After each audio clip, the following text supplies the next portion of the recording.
Okay, we are here at the MegaCon Games booth to talk about a new release, Mercs Conflict. It is a two-player dice game, and we are here with Brian Schotten to give us a little bit of a demo how it works. How you doing? Brian? So, if you know anything about Mercs, it's corporations have merged with nations, and in this game, it's a dice game. You're going to be playing the corporation. You're not going to be playing Mercs as much as the company. And each one of these dice that we're going to be using represents a portion of what that MegaCon needs to survive. Yellow dice are infrastructure dice. Blue dice are espionage dice. Red dice are military dice. Forgive me, color blindness here. Green dice are economics, and brown dice are political dice. That's great. That's great. Okay, there you go. So what we'll do is we'll set up our board, and I'm playing the USCR, and Joel will be playing CCC. And we start by putting our infrastructure dice. The yellow corners will determine the dice you get at the beginning. You'll put them in slots like so. Obviously, each corporation is pretty unique, so you need to kind of learn your company. Put a white leadership die up here in the corner. And then each company gets a unique die for them, and then we'll set up, and then we'll talk about gameplay. Okay. Right. So we're set up now. Each of these, what we call asset dice, has a reference card, and so when you end up rolling, or if you're determining which kind of dice you want to get, there's kind of a cheat sheet for you.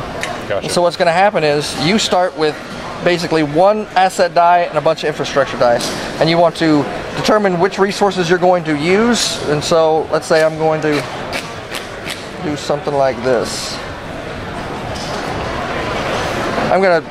That's what I'm gonna roll this turn, and you will do something similar. Okay. And then we'll roll them, and then based off the results, we're going to buy more assets dice, activate abilities off the asset dice to attack each other. Okay. And so unlike some dice pool games where it's roll, get the best dice and win, it's really you want to determine which course of action, political, espionage, economics, or military, you want to pursue, and then you end up countering each other, because if you go heavy military, maybe I go espionage, so I can use your military dice against you. Things like that. And so you want to invest in your dice pools as opposed to move through, spend them, and get rid of them. Gotcha. So first round, being the first round, you want to basically move as many resources as you can into your resource sector. Whoever has the most dice in the resource sector has initiative, so when they spend their dice, when they roll their dice, it happens. You'll roll at the same time, you shake it up, roll. Now we can talk about facings. Resources is this facing. Right. Some dice, like economics dice, have facings that have a lot of resources. Infrastructure dice only have 1 and 2, and that's all the facings they have. My political die came up as influence. So I can choose an ability of another player's dice in his resource sector. You may pay its cost to activate that ability for yourself, targeting whichever player you choose. So let's say, you know, I've rolled this, you roll.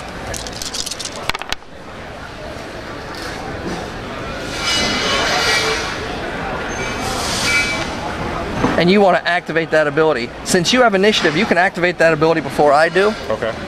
But if you don't activate that ability, I can spend 1 resource this, pay the 1 resource on that dice, activate it, and attack you. Okay. All right? So what are some of the different abilities of these different dice out here, the espionage and military? Sure. Political dice. Let's talk about political dice first. Okay. Political dice stifle your opponent's ability to do things. Okay. You're basically, in game terms, you're petitioning the GCC or the Global Corporate Court to stop that corporation, that MegaCon, from doing something to you. Gotcha. And so a lot of their dice have reserve aspects to them, so they'll come up here in the reserve sector, and if you're going to activate this dice, I can basically just cancel, but you still have to pay for it. Gotcha.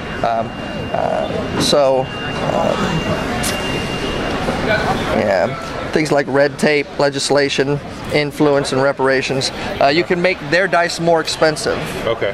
Okay. Gotcha.